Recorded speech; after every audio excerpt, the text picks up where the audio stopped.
in his comments.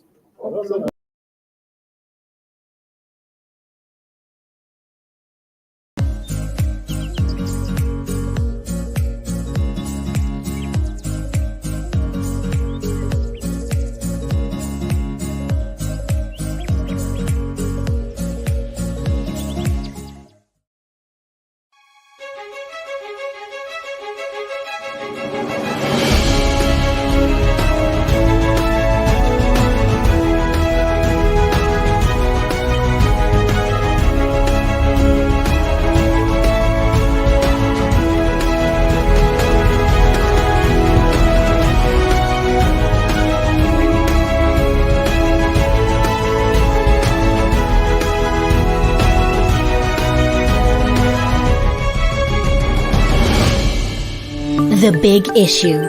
Breaking down the issues that matter. Hello, everyone. Welcome to Leadership Podcast. It is yet another edition of The Big Issue.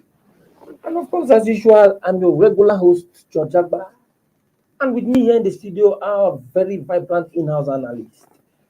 We have Chibuzo Kaibe. Thank you. And Paul Agbo. Together, we will be addressing the big issue of the day, which is the impeachment drama in Zamfara State and matters arising. Well, in the northeastern states of Zamfara, we have witnessed again another saga of impeachment in the country's policy. This time around, it's not about a president impeaching a state governor like we saw in the Obasanjo era, where Joshua Darie was removed in a very funny impeachment arithmetic. And of course, the Ladoja and the former Ekiti governor, Fayose.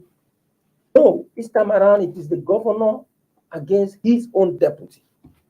The deputy governor of Zamfara State, Aliyu Gusau, was removed and replaced with Senator Hassan Mohammed Gusau by the state governor, Bello Mohammed Matawalle. Matawalle immediately nominated the serving senator as the new deputy governor of the state.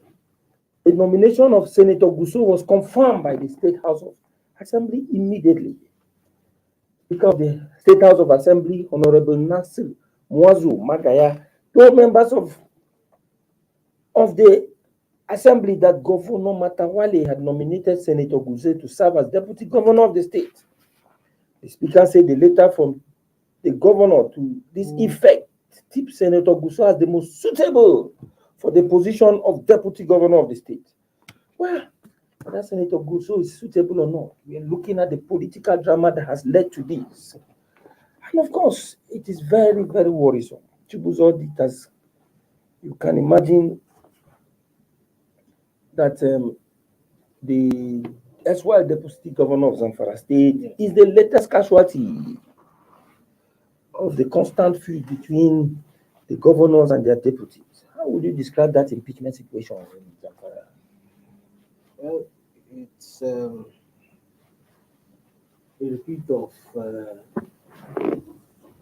do I say, the tendency for some governors to be vindictive, needlessly so, if you ask me, and intolerant of people having a different opinion politically to theirs. Because when one reviews all that has led to this point, the impeachment of this bright young politician, there is nothing you can hold on to say, okay, nothing really tangible that you can hold on to say, okay, this is the reason why he has been asked to do. Yes, there's the allegation of all of the funny allegations they've made.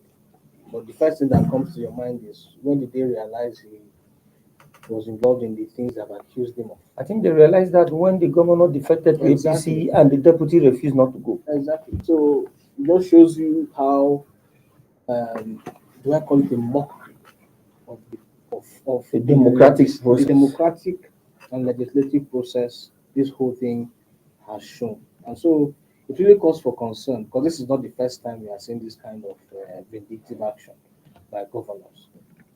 on their deputies. We saw that in Enugu some years back. I think we also saw that in some others. They have forgotten the state now. Imo. Yes, exactly. So it shows you that we seem not to be learning anything. And in the case of Zamfara, it's even much more pathetic because this is a state that has been suffering. Or let me not say the state, the people have been suffering because of the security crisis in that state.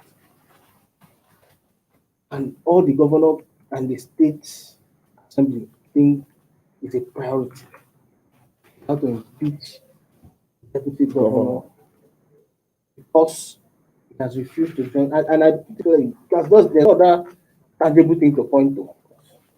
Moreover, the matter is in court. So from every angle that you look at this whole saga, it's just appalling. It's just appalling and sad. Well, thank you, Chibuzo. You heard what Chibuzo said, Paul. You see, the impeachment drama has brought to the fore the defection problem, where elected officials move to another party with the mandate given them under the party they don't. And of course, you can remember in the Supreme Court case of Amechi and Omehia, the Apex Court held that the mandate belongs to the party and not the individual. And of course, if that is adhered to, is it not the governor that is supposed to leave? Because you cannot transfer the mandate given to you under another party to another party. But you recall, George, that this same matter was also defeated in one of the courts that gave legitimacy to Matawalle. The PDP went to court and they lost. So it's unfortunate that our democratic system allows primitive, uncivilized way of dealing with passive opposition, because the Matawalle group are now deciding seeing the deputy governor, the young man, as a mole. But if I were Matawalle, you just allow him. After all, elections coming next year, you don't need to nominate him at all. So because his own way of his own mandate is just mere nomination. Just made mockery of the entire democratic system we have in our country, because they try to cover up insubordination, discipline, manner of team, cross whatever. But the whole truth is all about the young man not agreeing to move. He stuck to his gun. That look, I'm a party man, and I know what the party has given me. The party brought me to fame, to stadium, and I cannot just dump the party, because apparently Matawalle left the PDP because of he has this fear. He lacks this feeling of insecurity. Yes, he felt insecure. Yes. Insecure in PDP. That's Zamfara. It's somehow home of perhaps he look at the results of the 2019 election. On seeing the difference between the APC and PDP, he just felt it's time for him to move into the APC before the likes of Marafa, Yari, and others start nominating candidates for 2023 election. So it's all about politics. It's all about politics, because the whole thing looks very funny. It looks very funny. It's a funny move by the State Assembly. Look at the speed. And unfortunately, the most painful part is that the judiciary is also dragged. They are dragged along, because look at what the set-up panel and the judiciary was involved, and it is the same judiciary that's swearing the new deputy governor. What if the court comes tomorrow and say that impeachment process is a nullity? It's a nullity. What happens?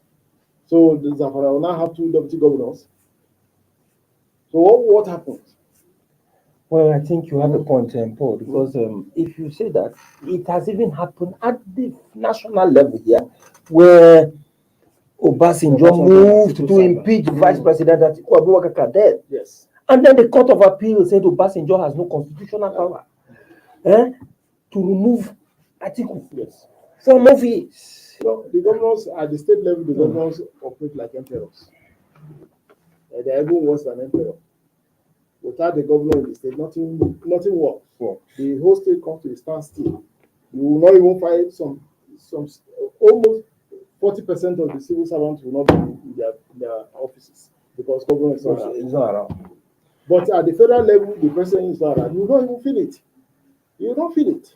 Things move smoothly, but at the state level, because of the powers these governors will everything centers around the governor, and that is why the State House of Assembly in Gusau and the judiciary just told the line of the governor, body language.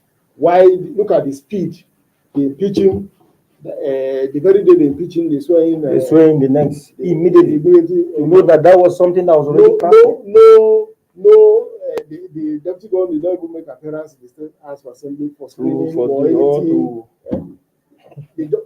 So it's unfortunate the way we run our democracy, especially at the state level.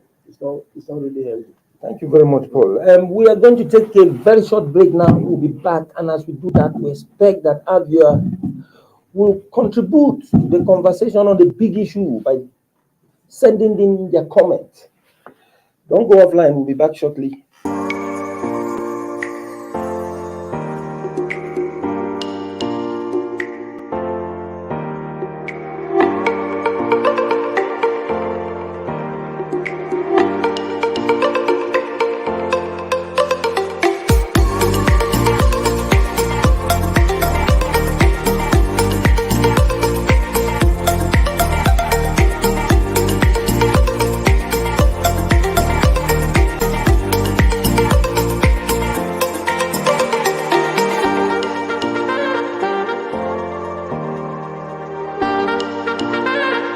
For sponsorship and advert placements, please contact 080-3688-6158. Last Word Leadership Podcast Studio. You have the last word.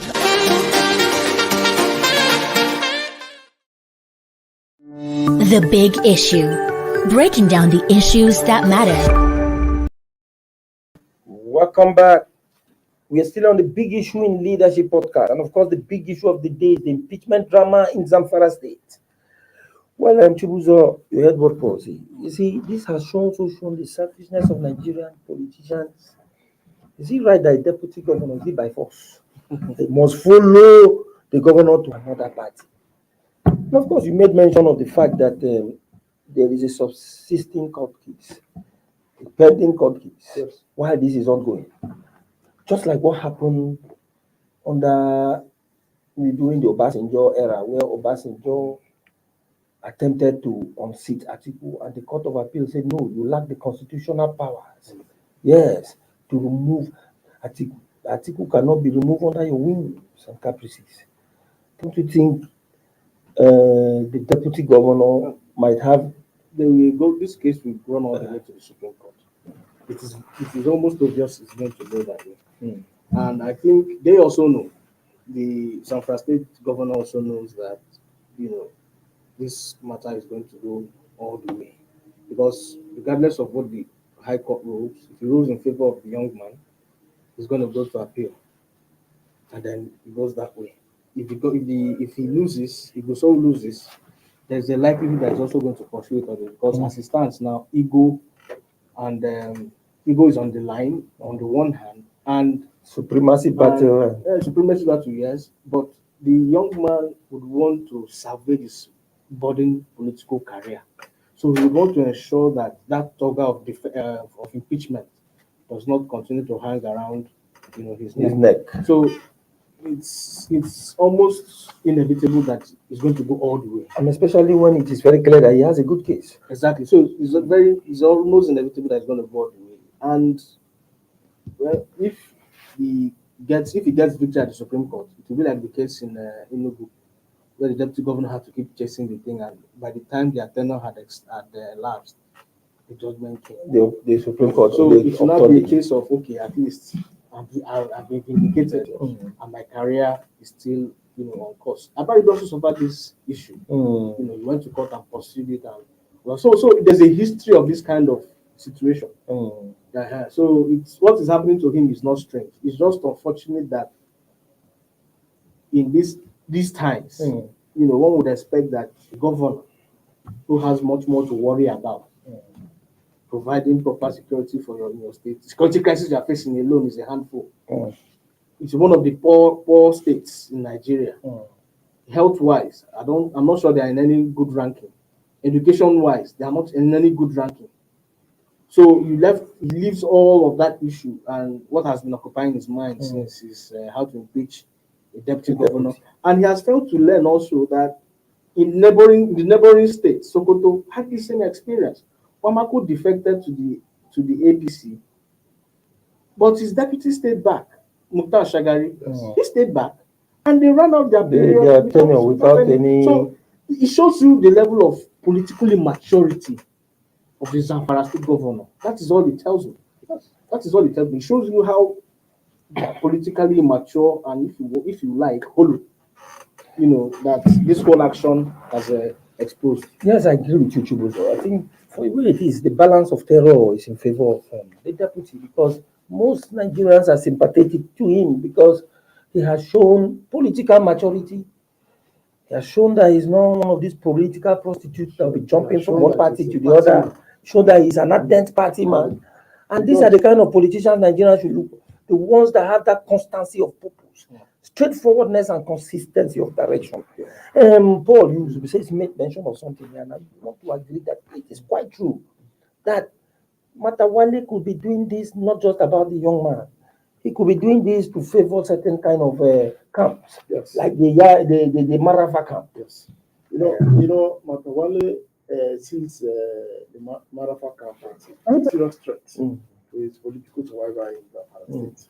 Whether I like it or not, Marafa is a popular politician as far as Zamfara is concerned. And his area of dominance happens to be the central part of Zamfara, including the state capital. When you lose the state capital, you're in trouble. Seriously. So I know whether you like it or not, Marafa is the man to beat as far as Zamfara Central is concerned.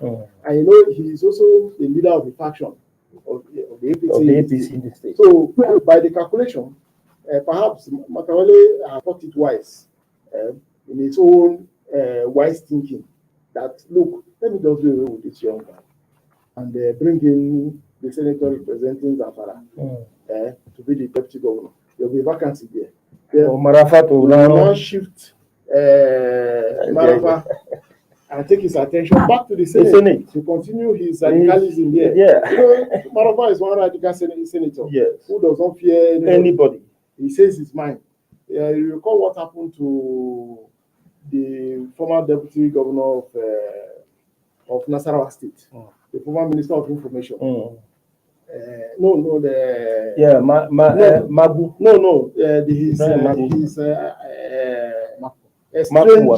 He's a strange godfather. The man that was deputy governor there before, that was later made minister under Obasanjo. He was later made minister of state, FCT. It was because of his passive popularity under Abdullah. He was a deputy to Uga. He was a deputy to Abdullah 1999 to 2003. So when it was discovered that Uga happens to be a popular man from the Nasarawa Egon axis, so what they did was just to look for a way to talk to Obasanjo and move him to Abuja as Minister of State FCT, taking him away from the national politics, thereby paving way for his own godson, the former minister, who is now the scribe of Abga, to come in as he came from Lagos as a journalist, Maku, to commissioner first, then straight to deputy governor. That is how Solomon Uga was quietly eased out of national politics to the center.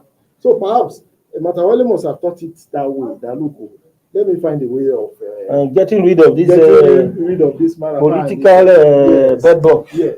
Let me just push him to Abuja.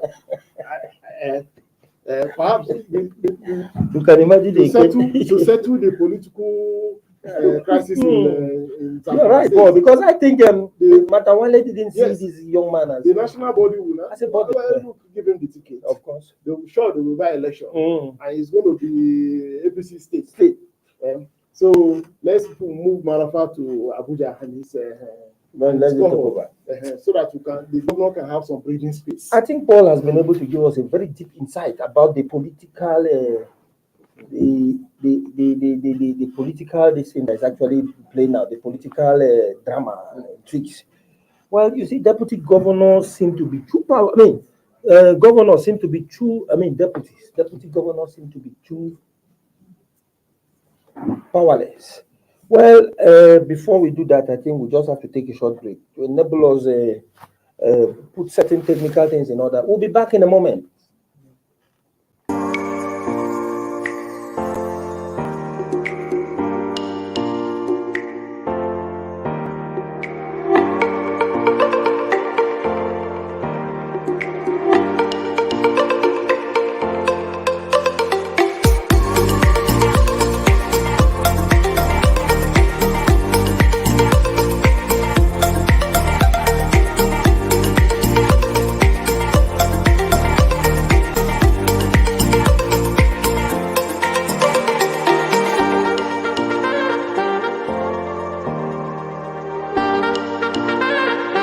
For sponsorship and advert placements, please contact 080-3688-6158. Last Word Leadership Podcast Studio. You have the last word.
The Big Issue.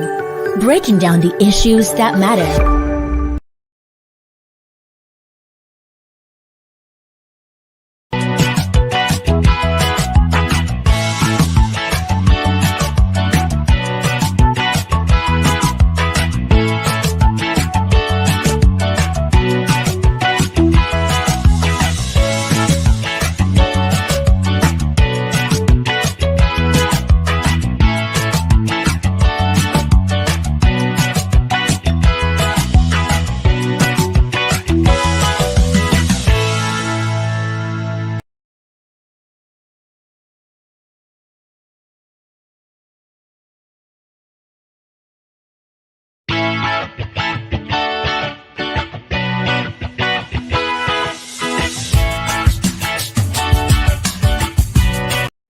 The Big Issue.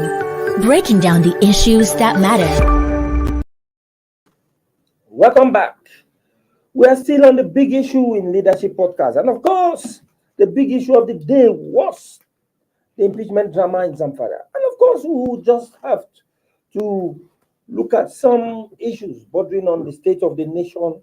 And of course, in this segment of the Big Issue, we are actually going to have a guest. And to join us is Senator Hassan, a former senator from our South, and a member. You're welcome to this program, man. No, thank you so much for having me. It's just that the audio is not very loud here. I can barely hear you. I'm straining my we ears. Can hear you very clearly, man. We can hear you. I don't know if I need to do something on my side here. I think so. Maybe you check your that's volume. the loudest I can get from you. Okay, but can you hear us now? Sorry? Is it better now? Maybe I should use my earphone.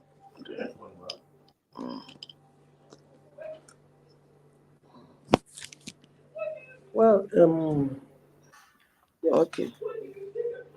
You're welcome to the program, and we just want to engage you on certain issues bordering on the polity.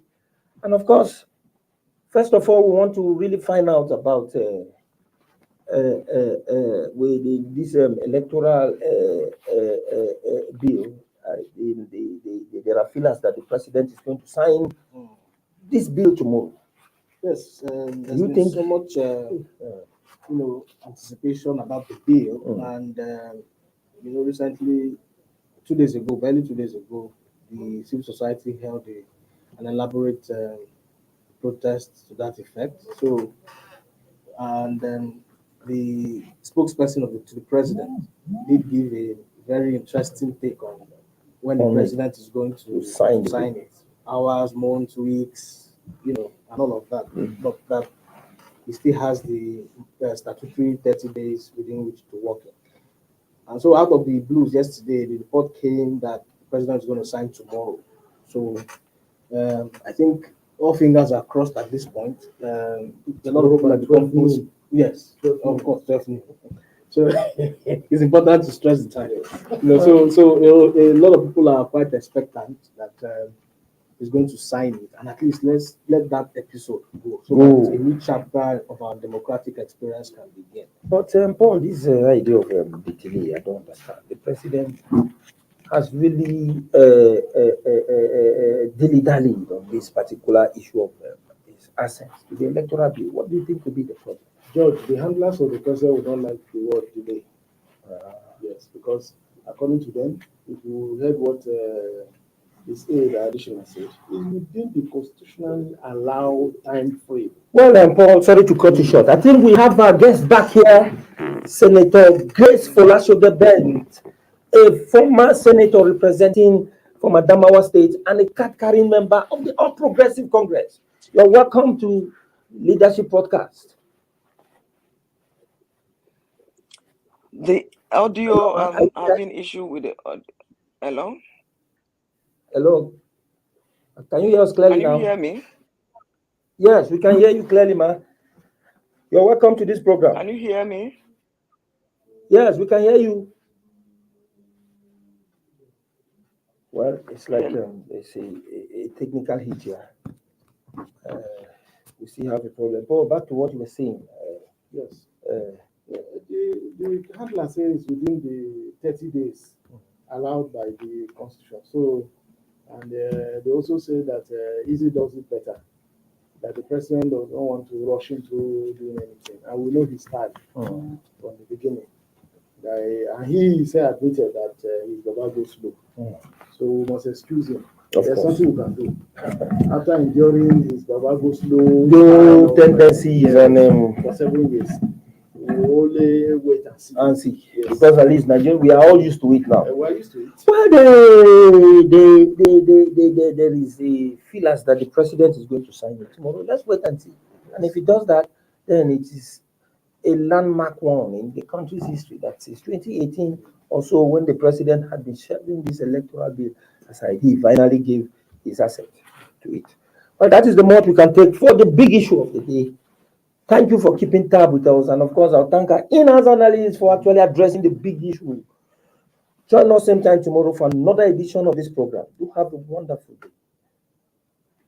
Thank you for watching. For sponsorship and advert placements, please contact 080-3688-6158. Last Word Leadership Podcast Studio. You have the last word.